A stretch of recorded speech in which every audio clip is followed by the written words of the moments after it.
So I get this question a lot.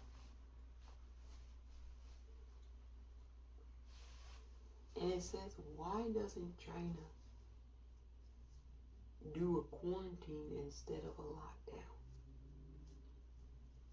I get this question a lot.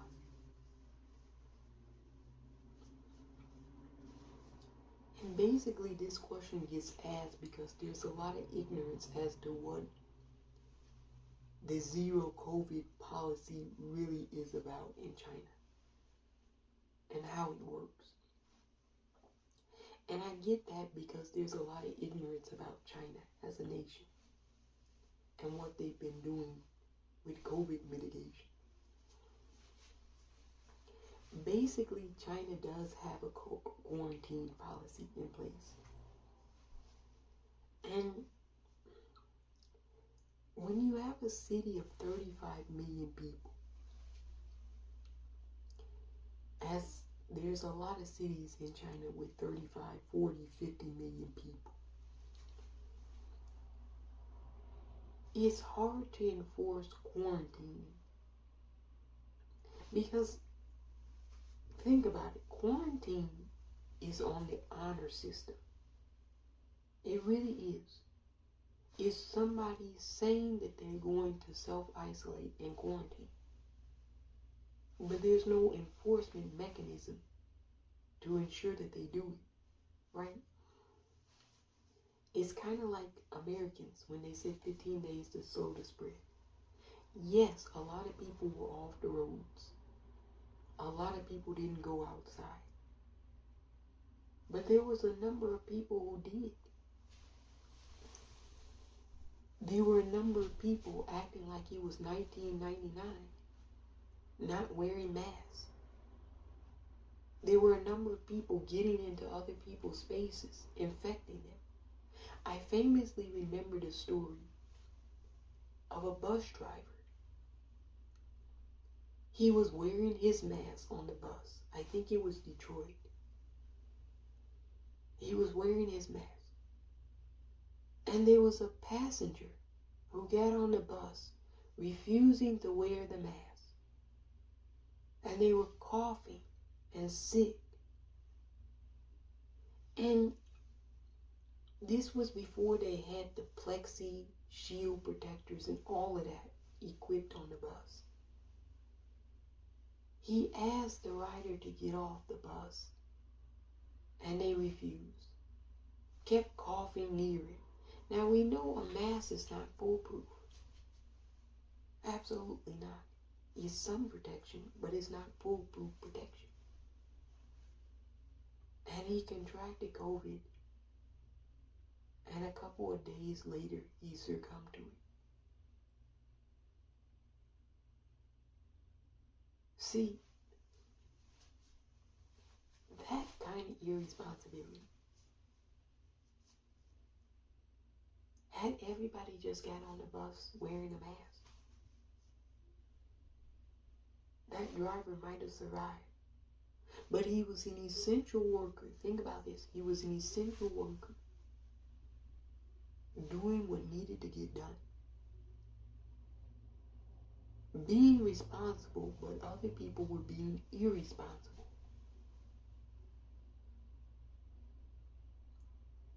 So quarantining is only going to work for the responsible people. It's not going to work for the people who choose to be irresponsible.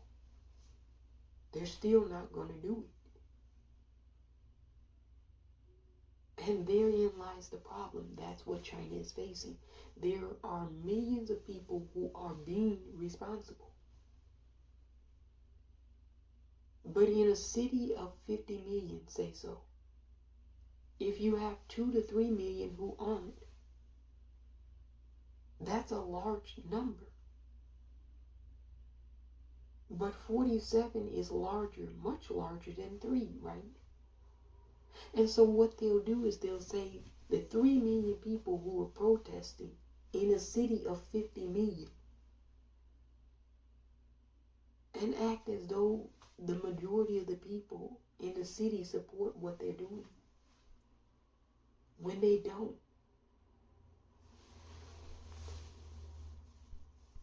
And we know how it is here, right?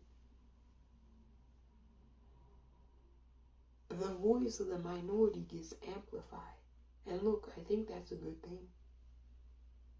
Minority voices should be amplified. But you know, sometimes the minority voice can be really fringe and crazy. And that gets super, super amplified and makes it appear as though it's the majority.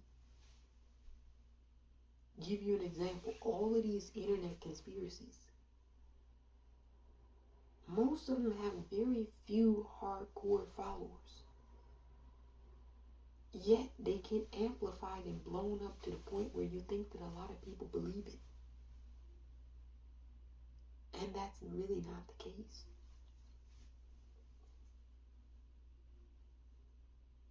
So in a city of 50 million people, if 2 million of them are protesting, 48 million aren't protesting, right? Which number is larger, 48 or 2?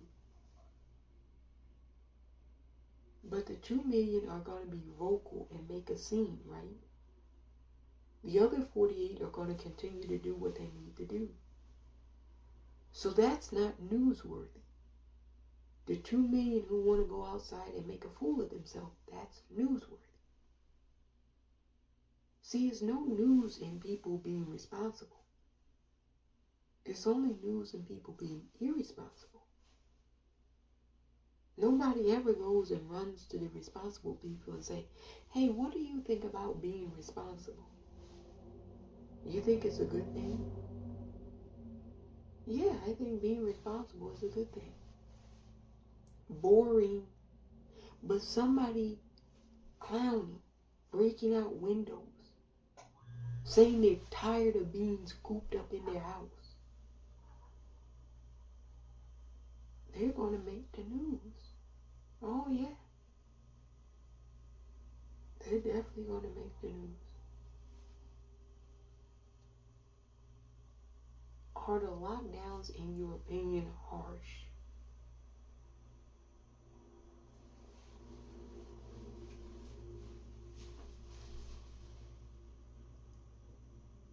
You know, it's not my place to comment on how another country chooses to do their business.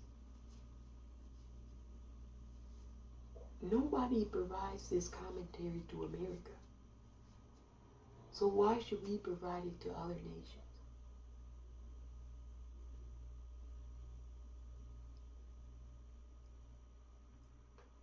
Again, it goes back to restrictions.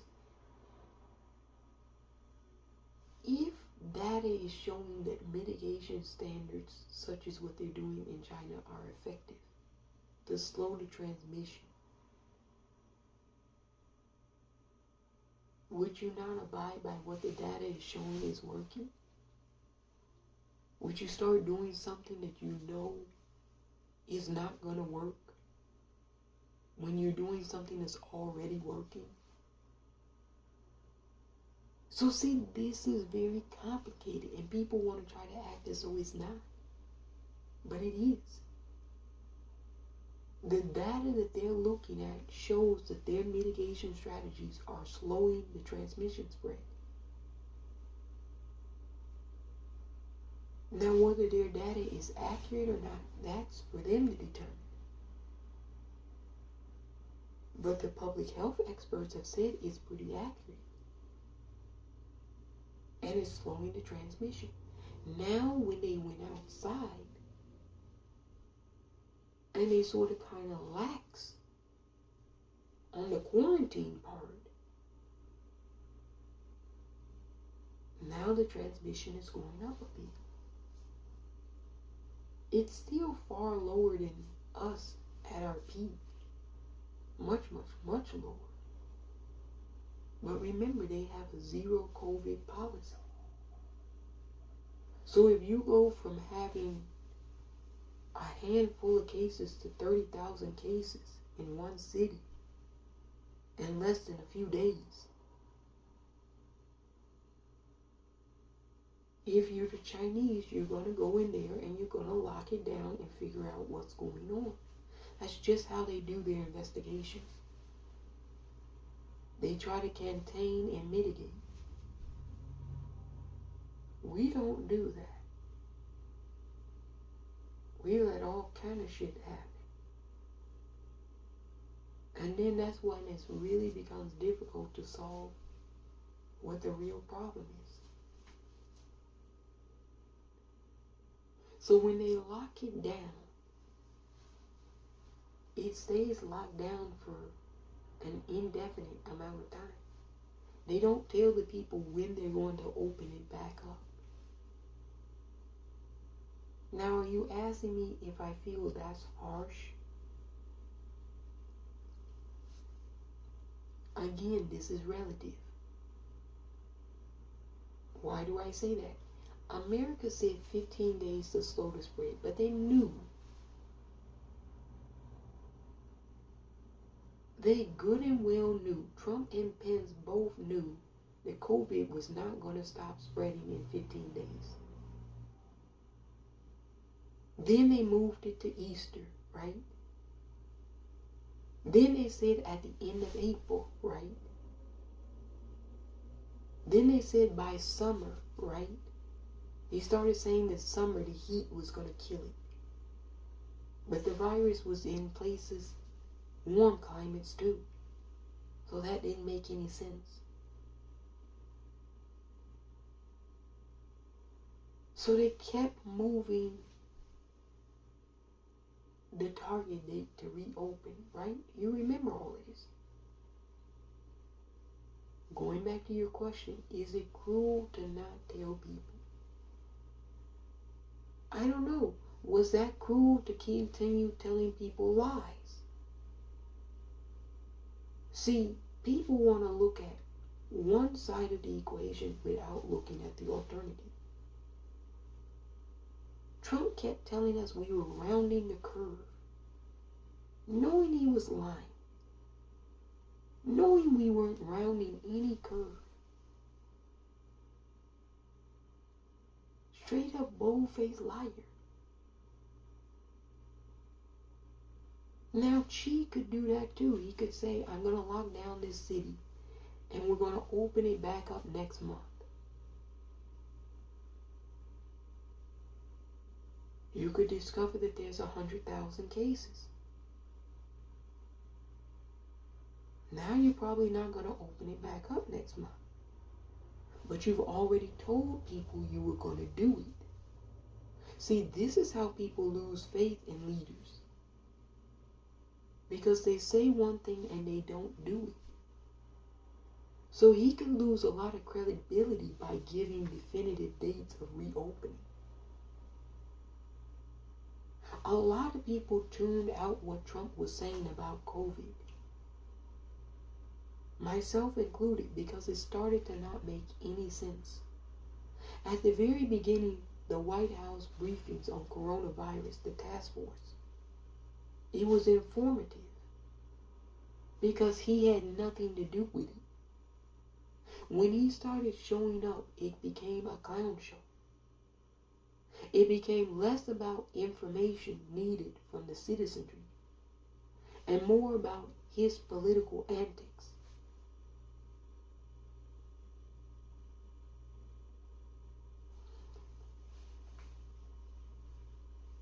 I don't necessarily know whether that's harsh is the answer to that.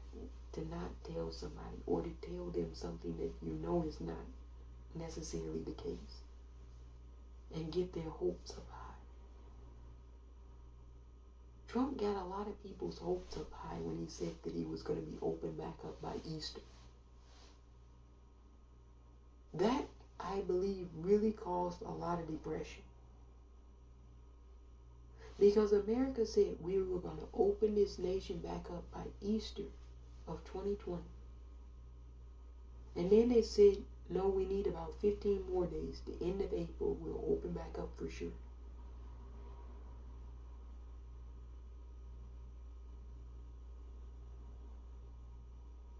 Question, did we open back up at the end of April of 2020? Yes or no?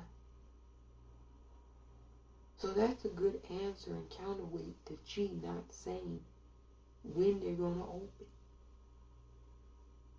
because you don't want to give people false hope.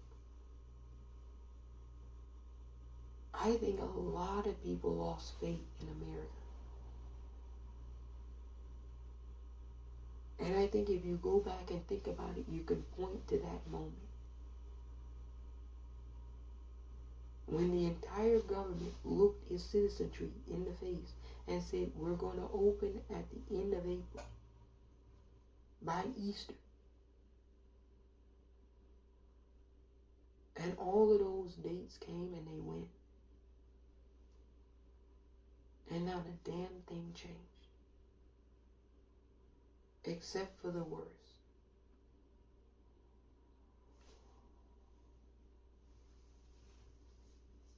That killed a lot of people's morale. I'm telling you. A lot of people started drinking. I noticed these kind of things. A lot of people started drinking and smoking cigarettes after that. A lot of people just psychologically checked out.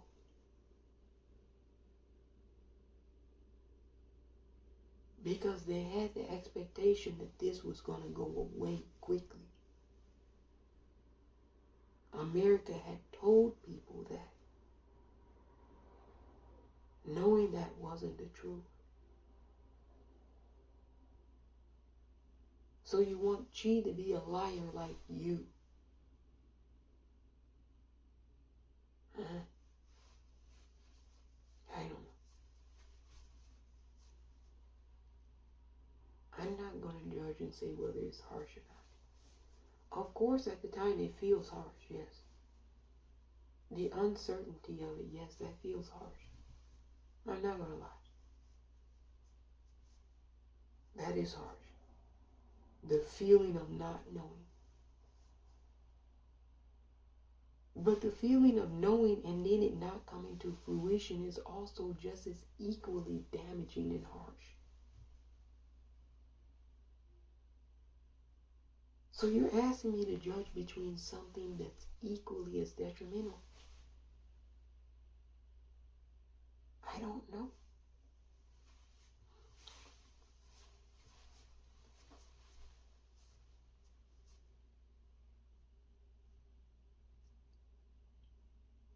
And then quarantining is interesting.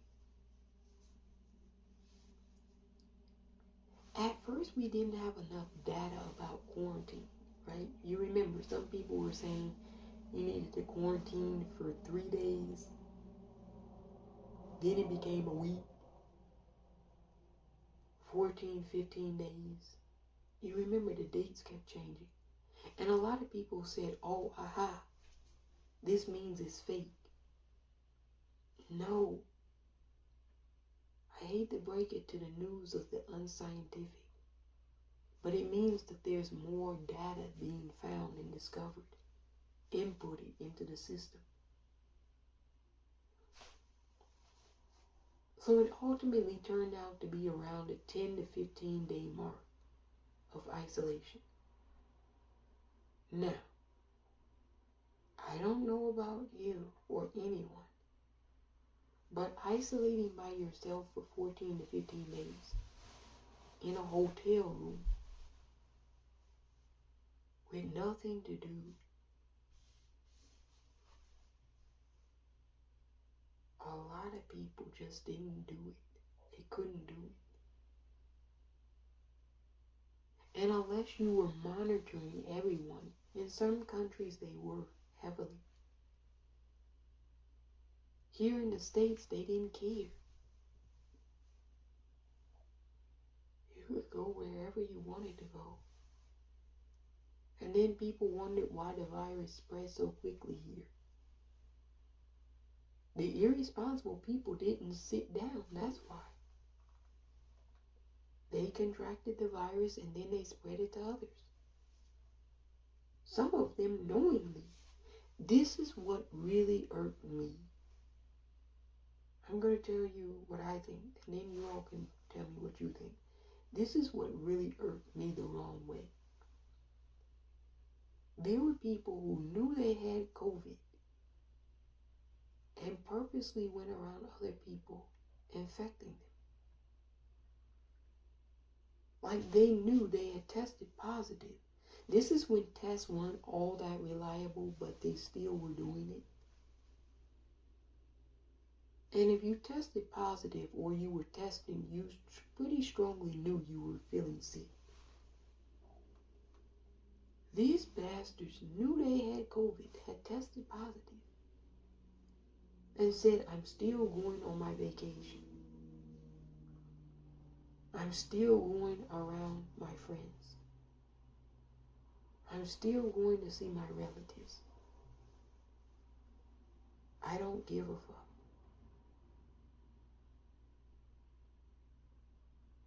So when they came and visited people, and those people got sick, and some of them passed away, that was due completely to their irresponsibility.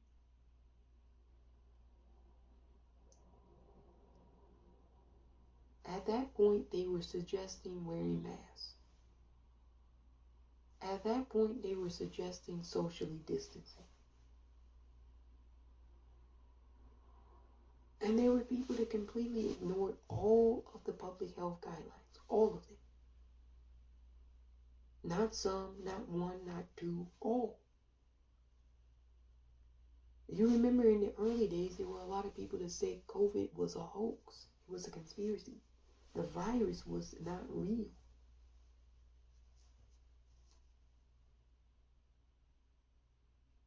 So we're talking about those people now.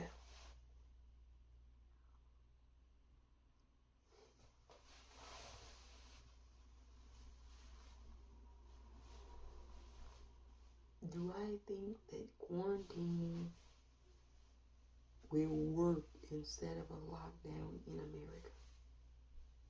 Absolutely not. Americans are not going to quarantine. Did they quarantine the first time? Yes and no. People slowed down. This is true. They did. But a lot of folks didn't really go and sit down. This is also true.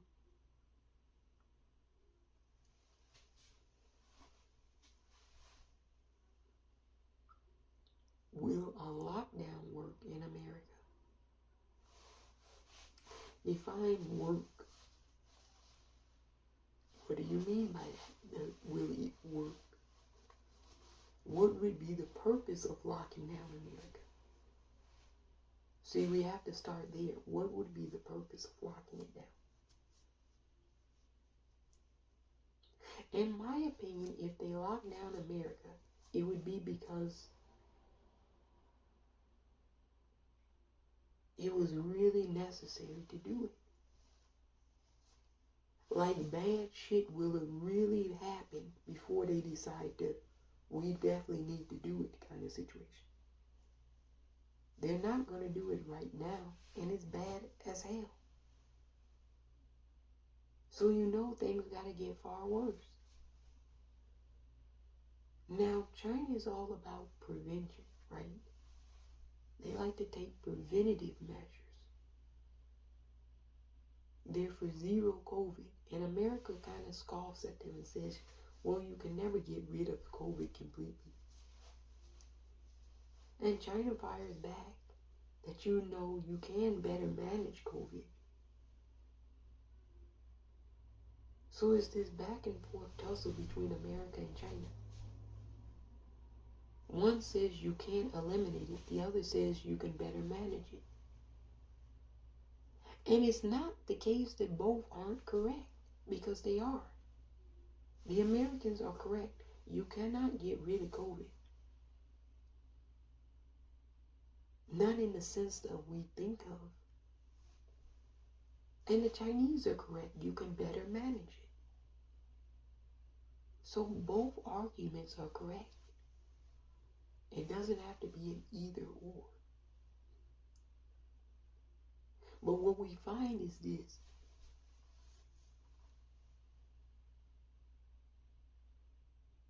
One doesn't want to do anything because they say is going to live with us anyway. And the other wants to do mitigation strategies to try to manage it.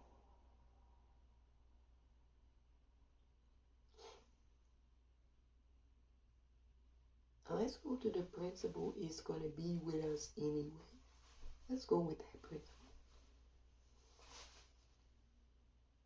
If that's the case, wouldn't you want to manage it better? And is this the best we can do? See, that question never gets asked. Is this the best we can do to manage it? Because now if you ask that question, Americans really have to think, are we doing the best job of managing it? You can still say, fuck China. We're not doing that. But are we doing the best we can do to manage it?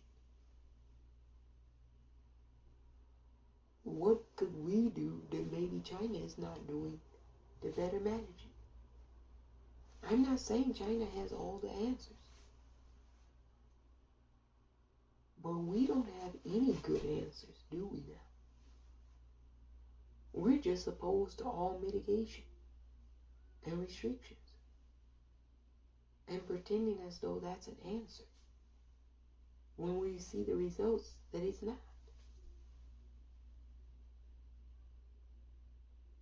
We're mad that China is locking down, but China doesn't have 600 mass shootings for 3 years in a row. Think about that. For 3 years in a row, America has had 600 plus mass shootings. That correlates perfectly with the beginning of COVID.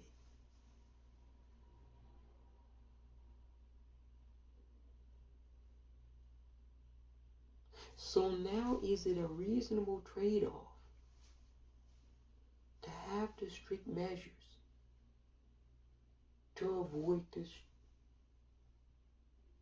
rash and violence that we're seeing? Everybody says the crackdown on the protesters is violent.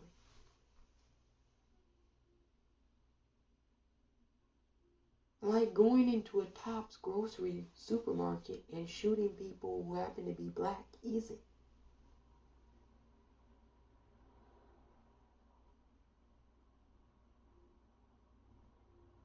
Like running up in Uvalde and shooting elementary school kids isn't violent.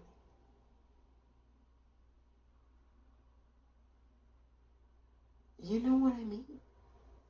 It's kind of wanting to mask or look the other way at what your problem is to focus on somebody else's problem. And their problem is completely different than your problem. But you want to point the finger and say, look, they've got a problem over there. What they're doing is not working. As though what we're doing is. Do you get what I'm saying? As though what we're doing is working. Who thinks our COVID strategy is working? Raise your hand. Our COVID strategy is definitely not working. Theirs might not be working either, but ours certainly isn't.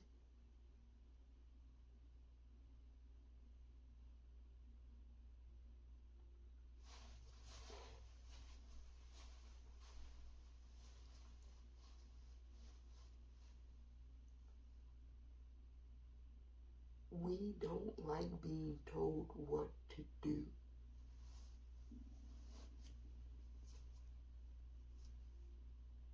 Yes, you do. Now that's a lie, because we do. Hey, when they tell you your job starts at 9 in the morning, do you get there at 11? Or do you get there at 9? They told you to get there at 9. You get there at 9, right? They tell you your job ends at 5, right? You leave at 5, right? We don't like being told what to do. Yes, you do. Yes, you do. You just don't like being told how to responsibly do things. Add responsible to that sentence. And you're absolutely correct. Americans don't like being told the responsible thing to do. Not what to do, the responsible thing to do. That's when they become stubborn, feisty, mean-spirited.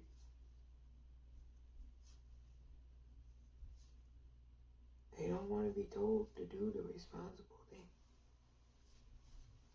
We don't like to be told what to do.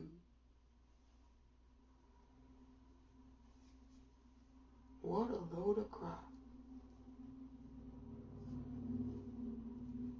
Hey, they tell you to pay your taxes. I know some of you don't pay your taxes. But the vast majority of you definitely pay your taxes.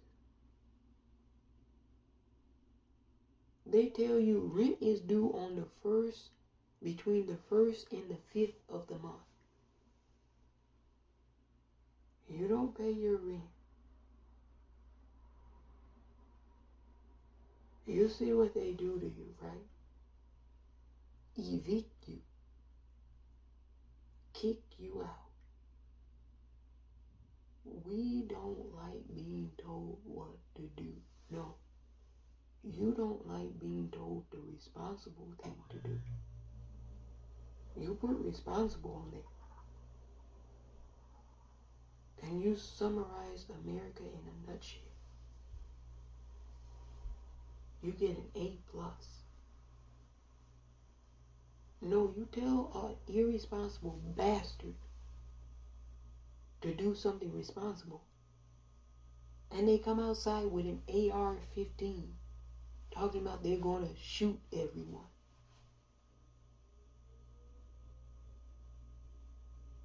Man, I'm telling you.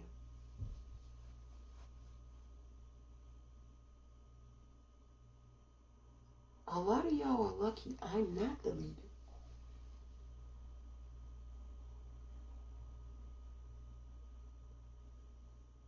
They come and tell me something and I'm the leader.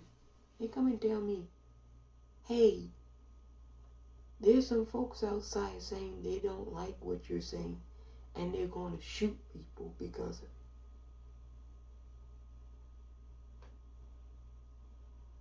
Go and pick them up for me.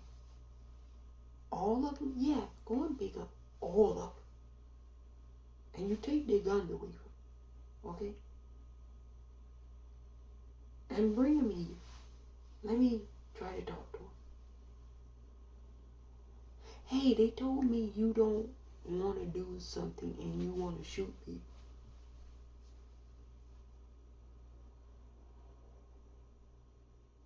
That sounds like treason to me. You know the crime and punishment for treason?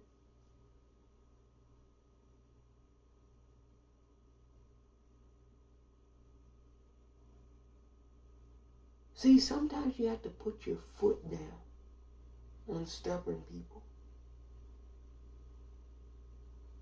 And some leaders can do it and some can't.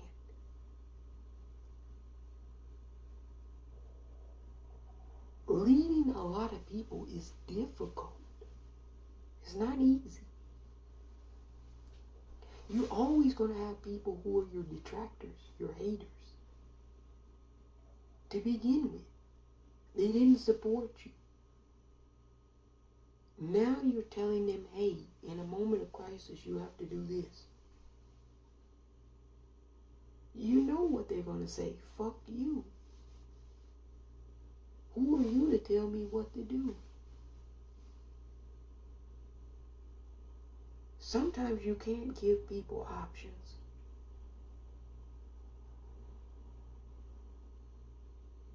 Let me repeat that. Sometimes you cannot give people options. Sometimes you have to just do it. And if somebody wants to pop up and fuck with you, they get taken care of. Look, you have to think about what's going to benefit the majority. If the majority of people will survive the virus by doing X, you have to do X, no matter how difficult X is.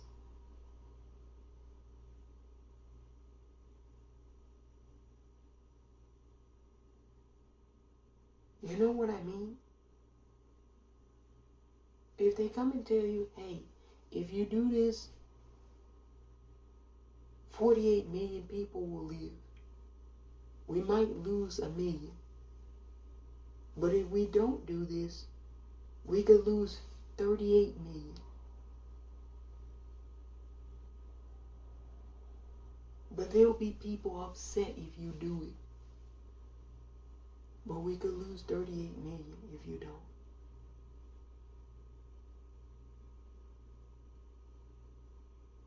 See, sometimes you have to do what isn't convenient, what isn't going to please everyone.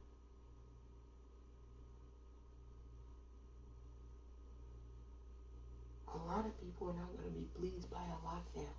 They aren't in China. They aren't going to be pleased by a lockdown anywhere when they happen. People are going to protest. They're going to get violent.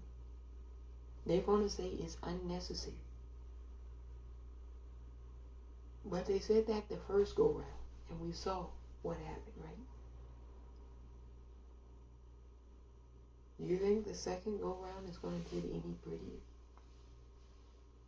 With a mutated virus?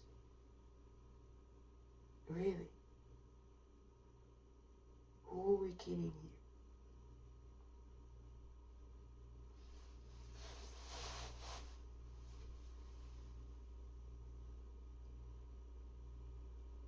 What would be a way not to lock down and quarantine?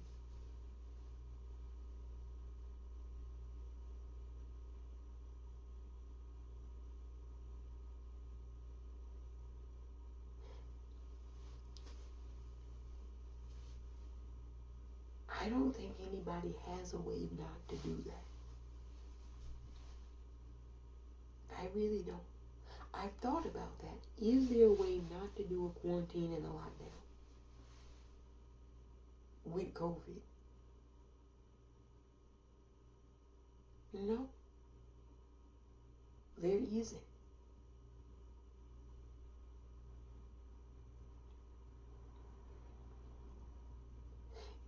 If you don't quarantine, it'll spread quickly. We know that from all the data and the information. We know. If you do a quarantine, it's on the honor system. So you have to trust that people will abide by it. And you know, with people, you can't trust them. First rule of thumb, you can't trust people.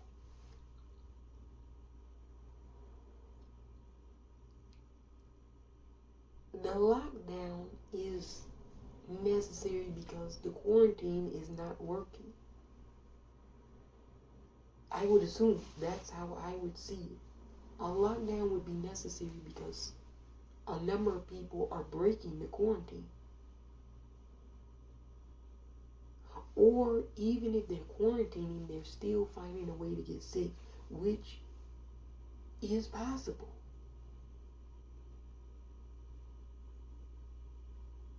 So people can be really upset that they did the right thing and they're still getting sick. And they can be like, hey, we're doing the right thing and we're still getting sick. I'm sick of this shit. Just let me out of here. There could be a lot of that sentiment too, and I want to acknowledge that. Here's the problem with that. You get the let me out of here syndrome. I got sick and I was doing everything right. Fuck this shit. You get that attitude.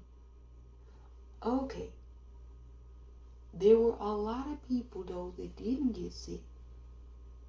That now that we're going to let you out because you got sick and you were doing the right thing, you're going to infect a lot of the people who haven't been sick yet.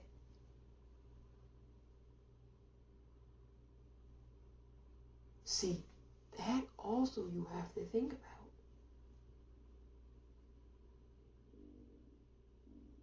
The person that got sick and was doing everything right and is over it, they don't give a fuck anymore. They're not thinking about someone else. They're only thinking about themselves.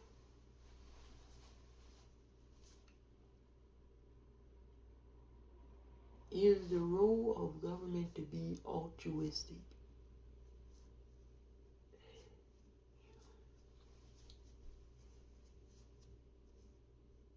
No, keep it coming. This is good. Keeps me on my toes. The answer to that is no.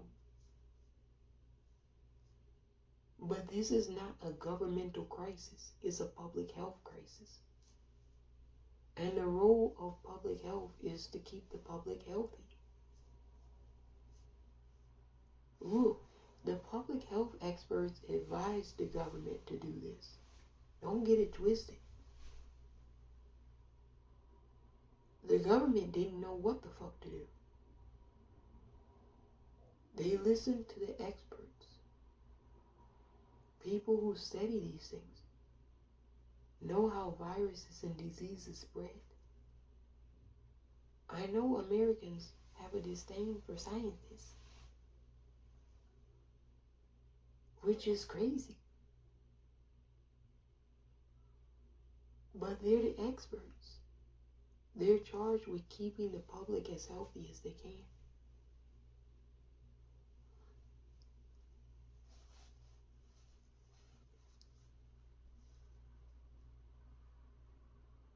Is the second wave here and how bad will it be?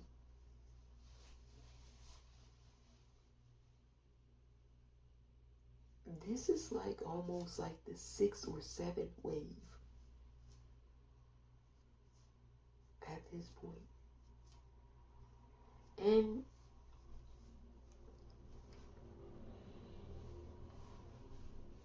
we've kind of been lucking out here. And follow me on this. Each time a wave has occurred, yes, more people have gotten sick. Yes, a lot of people have succumbed to the virus. But the transmission rate has sort of kind of plateaued, which is what you want. Look, if you were looking at one piece of data in the metrics that you can point to and say the mitigation has actually worked, it's the metric where it says that the transmission rate has been slowed or plateaued. And how do you think that happened? Because of the mitigation standards that now are being reversed, or in some cases sunsetted, terminated, rescinded. And as those things are happening, you can see a direct correlation to a spike in transmission. This is what the science is saying. You can argue with the scientists all you want. They say men lie, women lie, but numbers don't lie. When somebody comes in and says they're infected, that goes on the COVID count. Now, I believe they're undercounting it to begin with.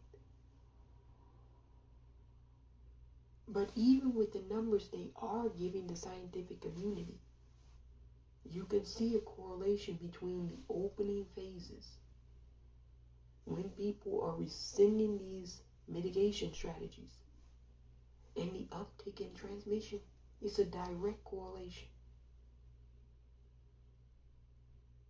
I hate to break the news to you, but it is. Now you can ignore that and do what you want to. And you know, this is also another gripe that I have. Everybody wants to blame the public health and the government for shutting down, locking down, the mitigation, all of it. Okay. But if they hadn't shut down, they hadn't locked down, they hadn't done any mitigation strategy, and the virus just killed millions upon millions of people, you know, a lot of people would be blaming the government, public health. Why didn't you do something? Why didn't you help us? Why didn't you mitigate this? So see, this is where people are bullshit, disingenuous. Because if these entities hadn't done anything and millions of people had been allowed to die, they would have said they tried to exterminate us. So you're damned if you do and you're damned if you don't. With critics, that's how it is. Anybody can be a Monday morning quarterback and say, oh, if we had done force mitigation, force containment, whatever that stupid shit was he said, where you lock down seniors and people with comorbidities, and the young people you allow to help feed them. He even said that would be difficult in metropolitan cities, but we could have come up with some creative way to do it. He didn't say how. Yeah, I heard that bullshit.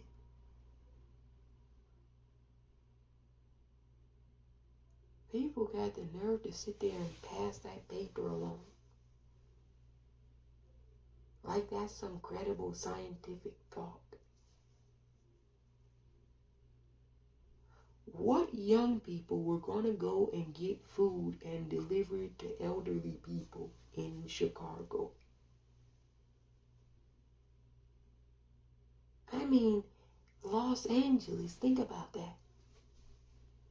Young people in Los Angeles struggling to get by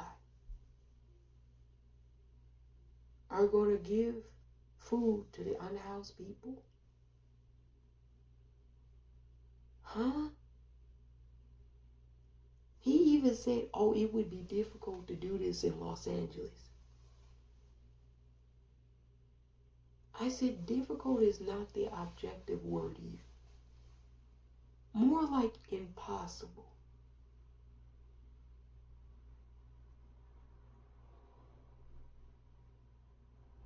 Yeah, you had scientists dispute the shutdown and the lockdowns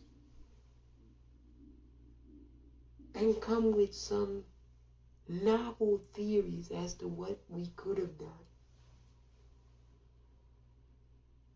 But when you listen to it, it's complete and utter bullshit. Forced containment.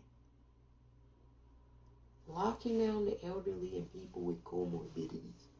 Allowing young people to live their life. And then while they're living their life, they could have helped out seniors. This is what this dude said. that gets into a dispute with Dr. Fauci about how he chose to do it. You know, I don't know what's wrong with some people. I really don't. They'll know they're full of bullshit and still say that shit.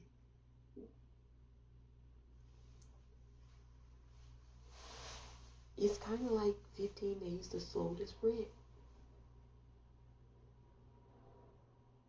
We all know young people were not going to help no senior citizens. With what money?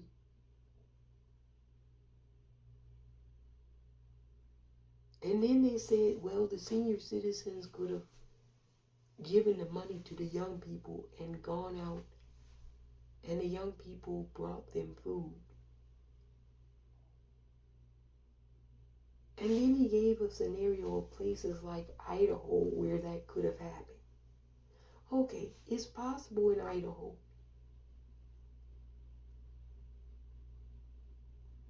Tell me how that's possible to do in New York City, Chicago, Los Angeles, Cleveland, Miami.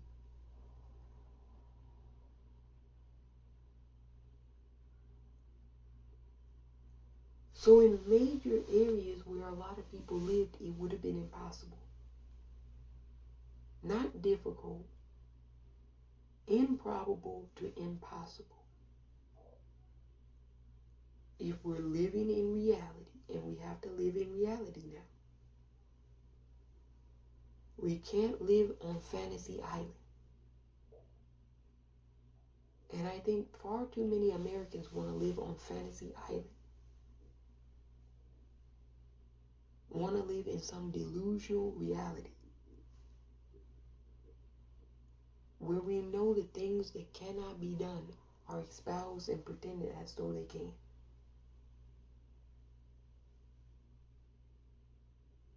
We didn't have to have a shutdown. I hear people say that.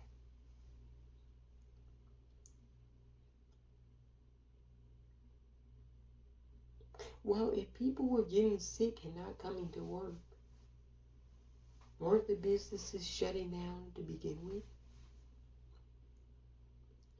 If people were quitting because they were scared to contract the virus, weren't the businesses shutting down whether they wanted to or not? See, nobody wants to talk about that.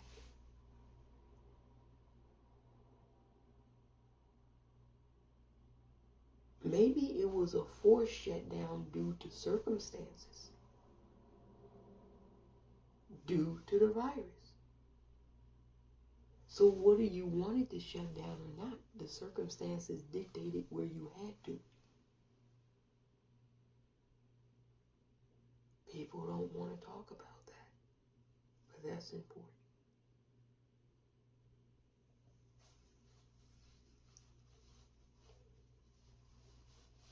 You know, I've been watching a scientist. He's very, very smart.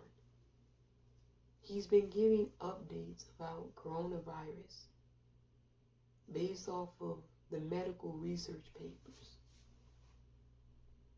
He's not pro or anti-vax. He just reads off what the information is, which is why I like him.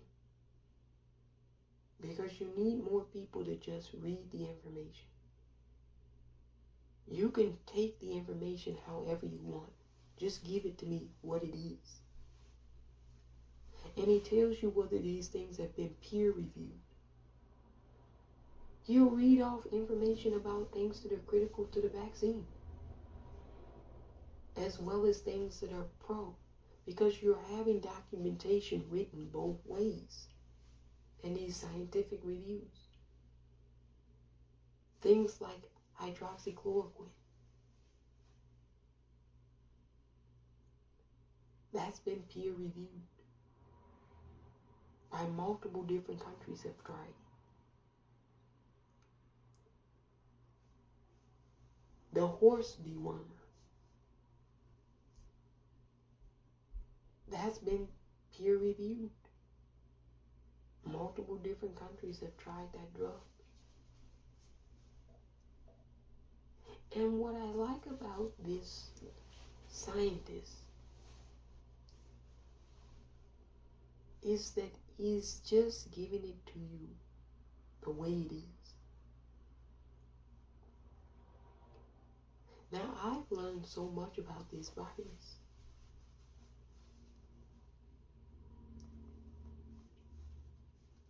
Here's the one takeaway from all of this.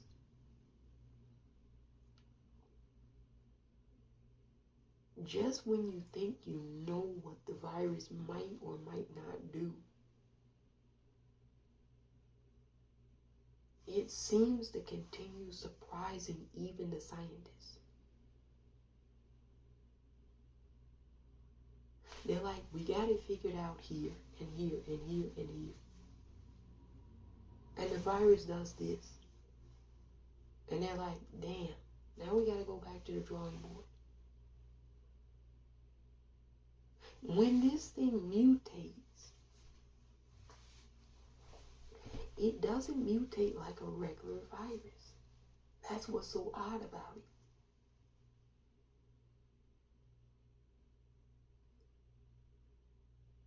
It just can change a lot of the different protein spikes. It's going to become complicated. Some of you are going to get lost here. But the protein spikes is how you identify the different virus.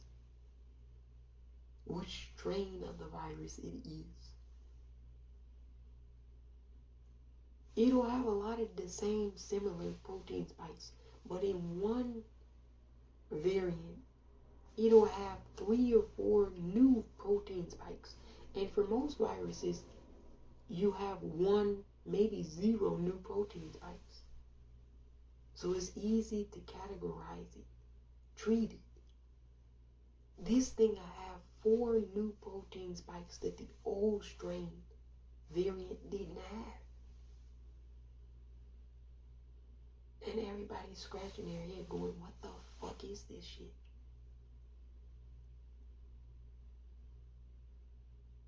This thing is tricky as fuck, whatever it is. And we don't know what it is yet.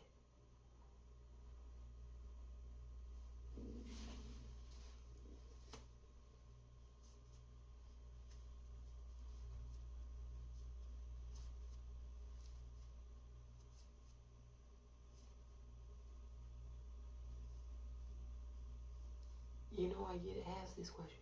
Will the lockdown end the empire? Will it end America? Maybe.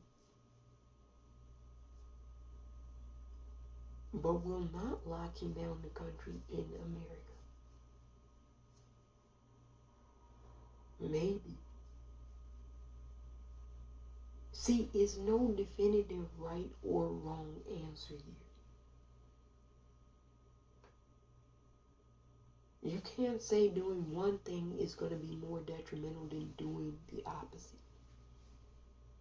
And anybody that tells you that is a liar. I want you to be clear and understand that. If I told you a lockdown would not end America, I'd be lying. And if I told you not locking down America would not end America, I would be lying. Because I don't know. I really don't. On this, I don't know. But I can tell you they're locking down China for a reason.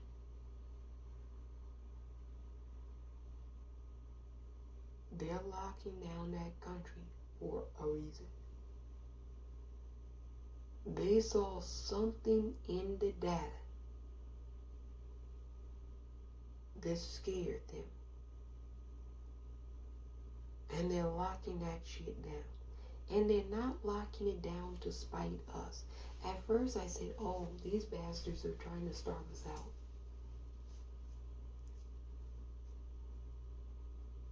I got word back. Hey,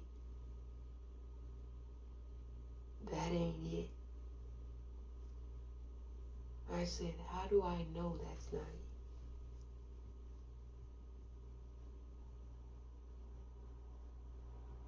Let's just say that they're telling the truth. I can verify. I'm willing to put my reputation on the line. The Chinese are not lying. This is not to spite us. They're locking down that country because of that virus. It's jumping like a wild flea over there.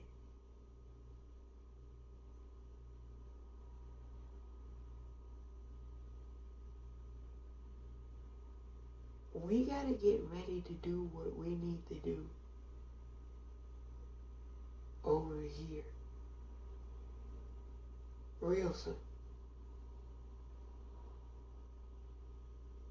We gotta have a crucial conversation. Because you know how this went the first time. It was happening in China and we didn't care. And then as it continued to happen, we started sending scientists, asking questions.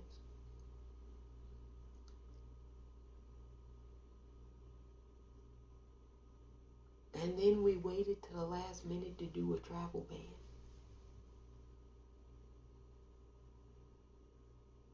But that was stupid too. Now wasn't it? They just said you couldn't come into the country from China. But in Italy, where the virus was running rampant, they allowed Italian people to come into their country. Britain, where the virus was running rampant, they allowed the British. Remember, they only, after weeks on end, shut down flights from Europe. He didn't originally do that. And I said, this isn't a lockdown yet. If you're still allowing people where the virus is already at to come into your country, that's not locking down the country.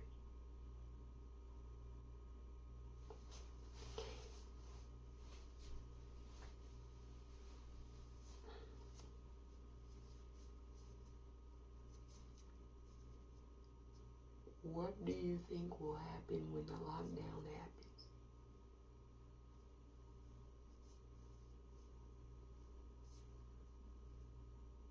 Conflict. Conflict will happen.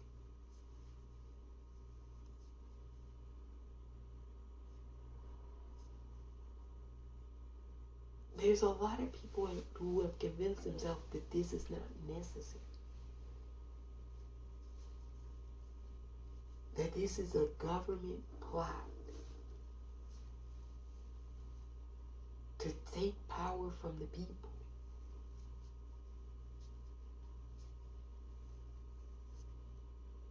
I don't know what power we have to begin with.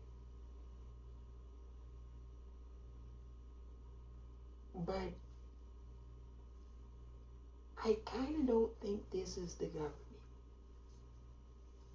I know a lot of people are saying, oh, I'm going soft on the government. I don't believe that they would do this and they're capable of doing anything.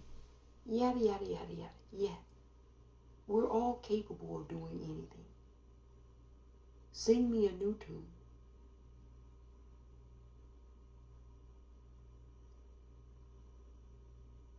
But the government looks as clueless as the citizenry, if I'm being completely honest.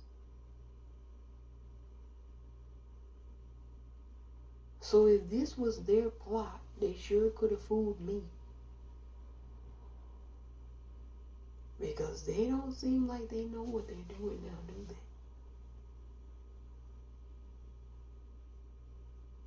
Not even all the governments are in agreement. So if it's some grand global government plot, they're not even agreeing with each other. They're arguing with each other.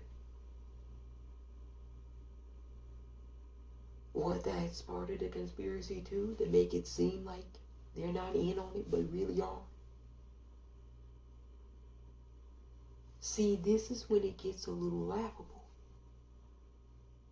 Because you can tell when people know what's going on and when they don't.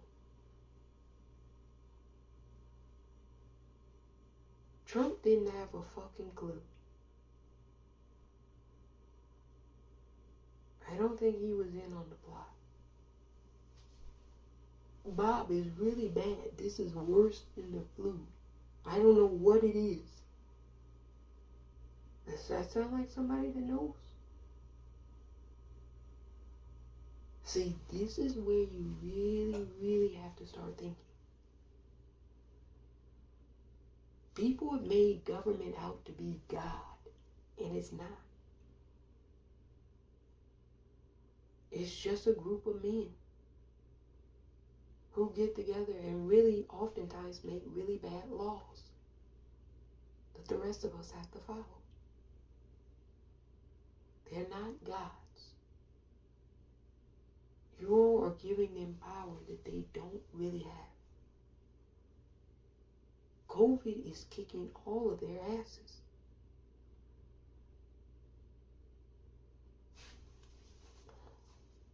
No, I don't think this is the government. No. It doesn't fit their modus operandi. Oh, this will help them gain control.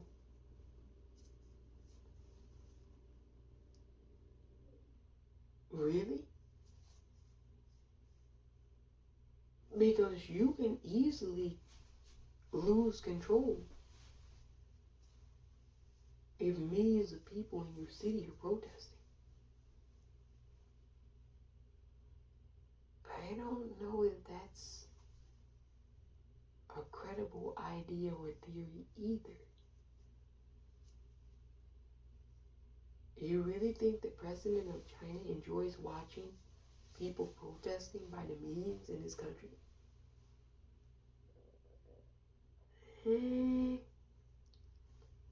Something tells me he doesn't.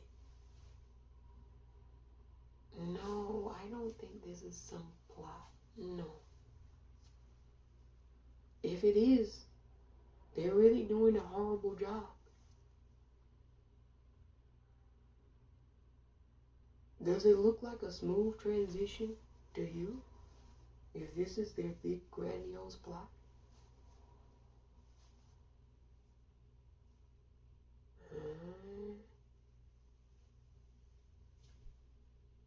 See, now when you have to think like that, then people start to think, oh, maybe this is serious. Yeah, maybe it is.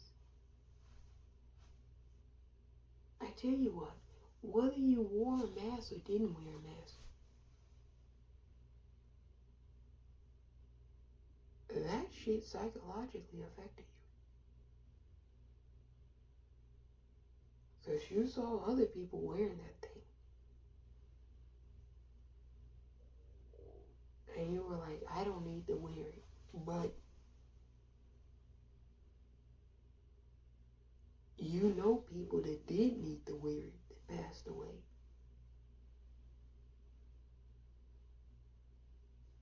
So you can trick your mind any type of way. But at the end of the day, who are you really bullshitting besides yourself?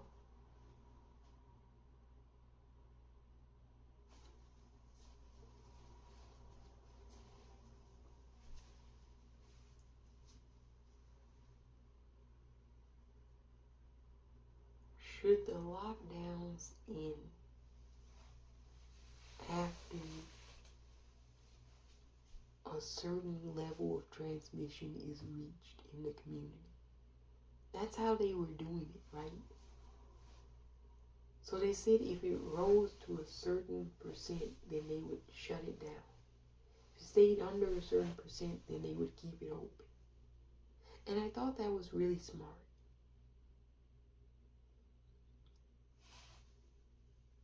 The issue is this. That doesn't tell the full story.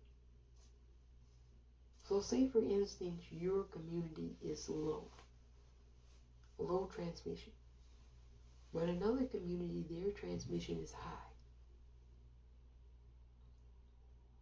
That's only partially the story, because you know people move, interact with other people. And you know this thing is like on a 14 to 15 day delay. So by the time you see spread in another community, high transmission rates, you're already 14 days behind. Because now you're seeing the infection that people had 14, 15 days ago transmit. So now those people who were infected, newly infected, they moved and traveled and met around other people too. So that's where it becomes difficult, because you're on a delay. 14-day delay. 14 days is a lifetime. People could have gone around so many people in 14 days. And all of those people will be infected and not know. And they'll be infecting other people. It's a mess. It really is a mess. So that transmission in community is a good moniker and barometer, but it's not exactly accurate. Completely. It doesn't tell the full story.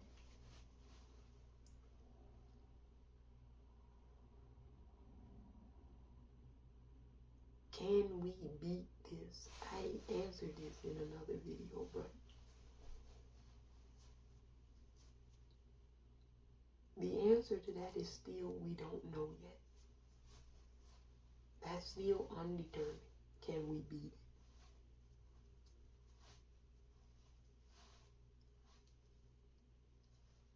I think what we need to really be asking ourselves now is, can we manage it better? We're focused on the defeat part. But that's the harder, more difficult task. The easier task is managing rather than defeating.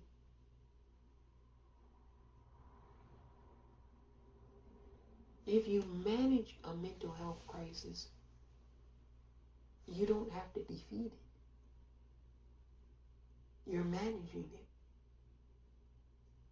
But oftentimes we focus on the defeat,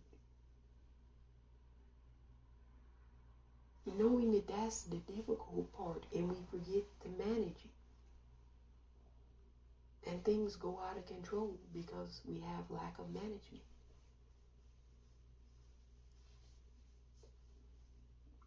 So I'm really not concerned about defeating this anymore.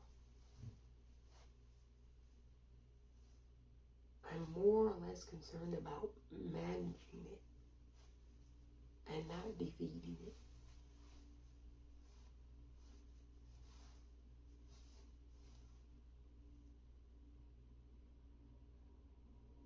If we lock down, what will people do? They won't have anything to do.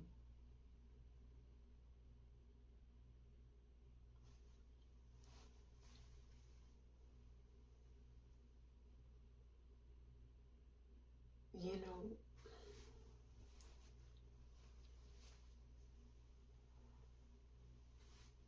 I think people, and this is true everywhere, I think people have become so accustomed to thinking unnecessary tasks provide meaning. This is deep. A lot of what we do is unnecessary.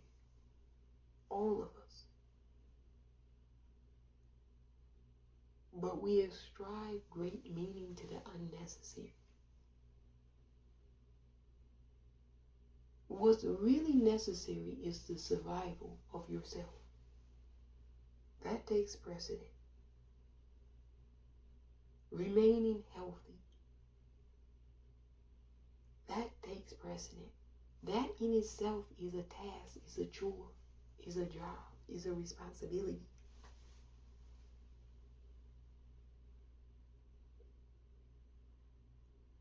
So people can focus on that. And that'll give them meaning, something to do.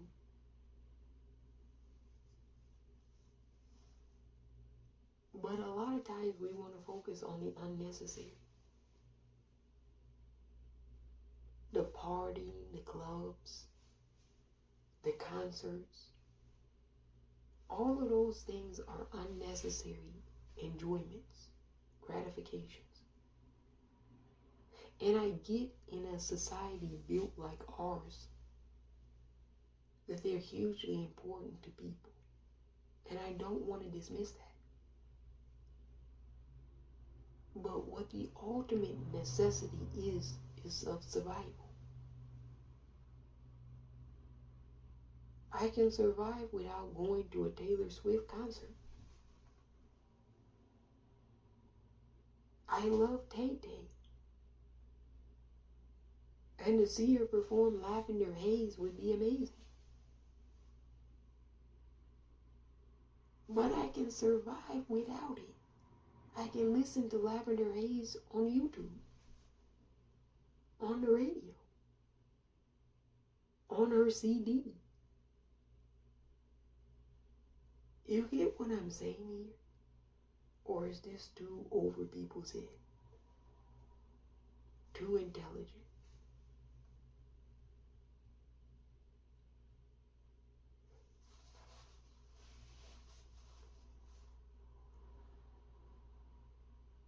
You know, simplicity. People live very simple. They tilled their land. They grew their own food. They had sex and reproduced. They took care of their offspring.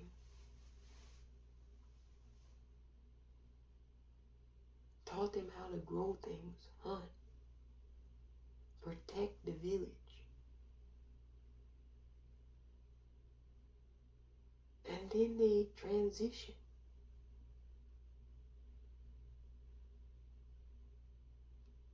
I know nobody wants to return back to olden times, myself included. But there was some wisdom in certain things that they did. They self-isolated in times of crises. They knew that it wasn't a good idea to be around a lot of people in a crisis. We seem to want to do the exact opposite and wonder why it's having an adverse effect on us.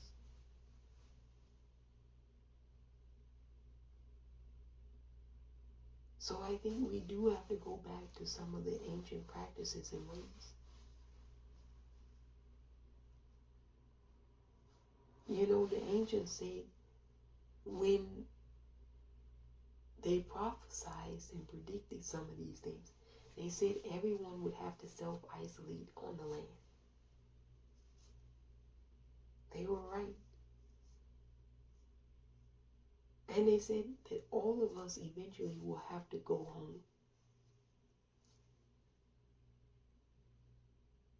Now, I'm sitting there thinking, because they used to say that all the time, go home. What did they mean? Go home. And then I started hearing it. Stay home, stay safe. They told you stay home. And the angel said, go home. So they were telling you wise wisdom. And Americans disregarded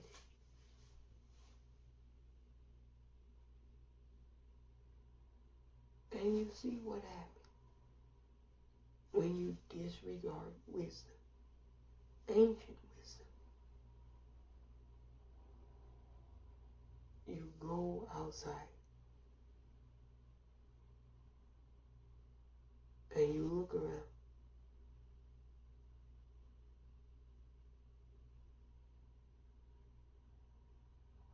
We're open for business, right?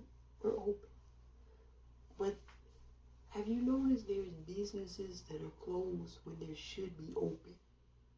And they have a little sign on the window that says, closed due to shortage of staff.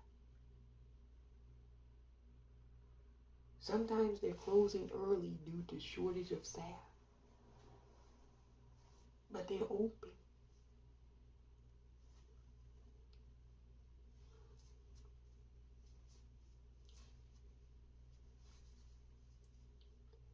Quarantine versus lockdown. Which one is more effective?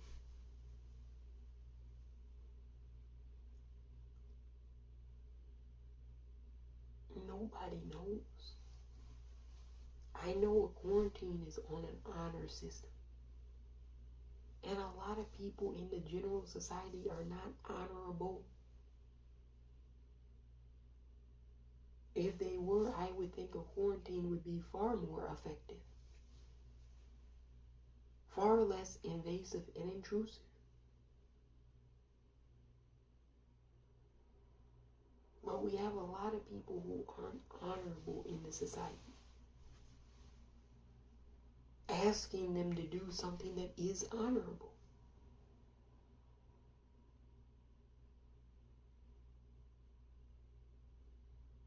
We have to understand and realize this.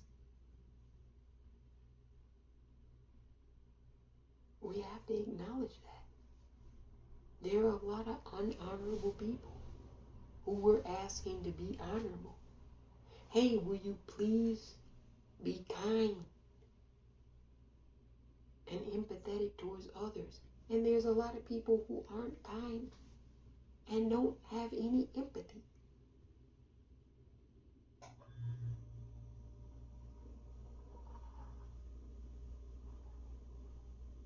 So it's like you're talking to a brick wall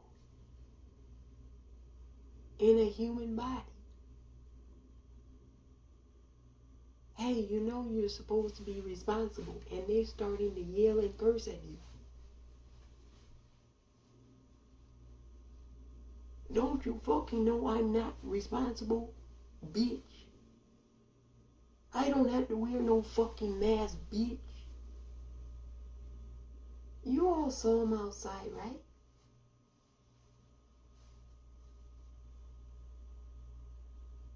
I said, no, you don't have to wear a mask. You do you. And then when they were in that hospital with that oxygen mask on, they weren't talking that talk anymore.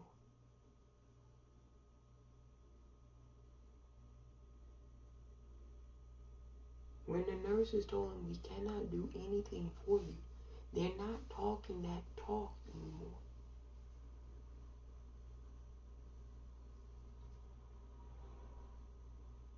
They're saying, we wish we had worn a mask, got vaccinated, stayed home, isolated. But it's too late.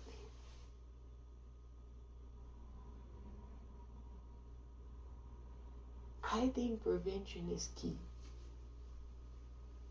You always want to try to prevent the worst thing from happening. Now that doesn't mean that you always can. We talked about the bus driver. He was wearing his mask, and someone else was irresponsible.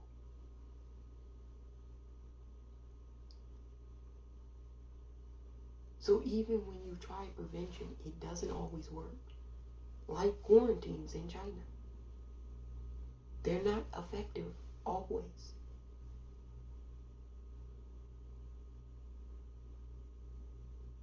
It's going to be difficult.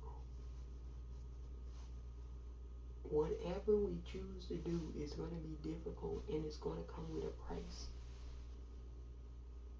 Lockdown or no lockdown. If you don't lock down, it's going to come with a severe price. If you do lock down, it's going to come with a severe price. The question is not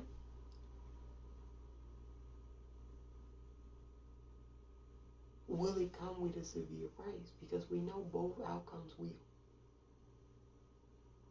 The question is which one is going to preserve the safety more. My answer is a lockdown. I think not locking down is insane. And I think a lot of people are going to start to see that in December. Sadly.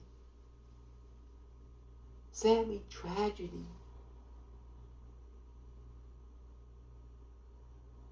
is going to be the best indicator of policy. Because we don't believe in prevention in this country. We believe once you get sick, that's when you start trying to prevent sickness that you could have prevented prior to getting sick in the first place. That's the type of nonsense we believe in this country. I'm gonna be completely honest, that's exactly what we do.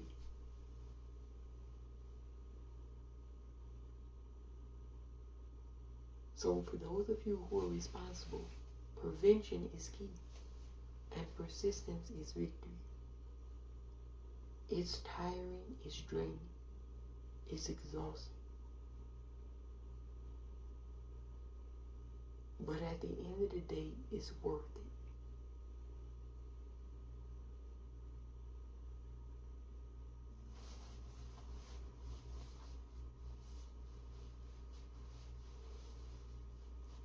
If we lock down, really truly lock down, don't go out there. It'll be bad. That won't be fake news. It really will be bad. Don't go out there. Really truly lock down. If we don't lock down, you batten down the hatches. Each individual person batten down, because you know the storm is going to come. I mean it, batten down the hatches. I would say lock down. Without them announcing that you're locking down. You just do it yourself.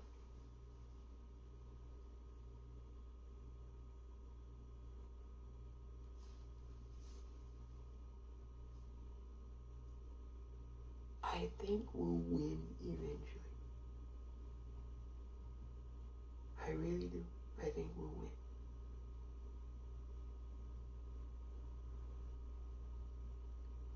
But I don't know when. But I think we'll win. We've just got to remember what and who the enemy really is. It's the virus. The enemy is the virus. None of us like the virus. That's something we all have in common. We have to remember that.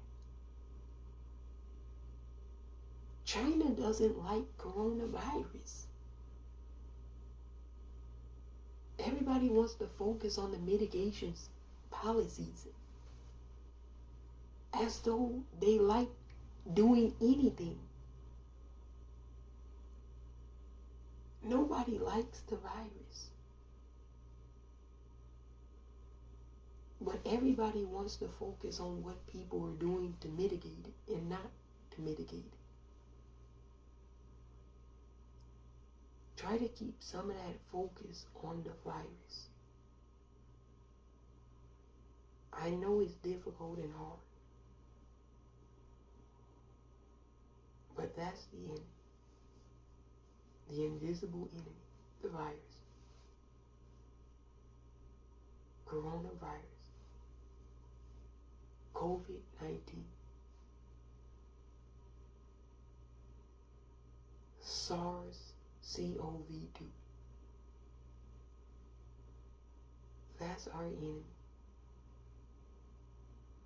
And let's work to defeat the enemy, not each other.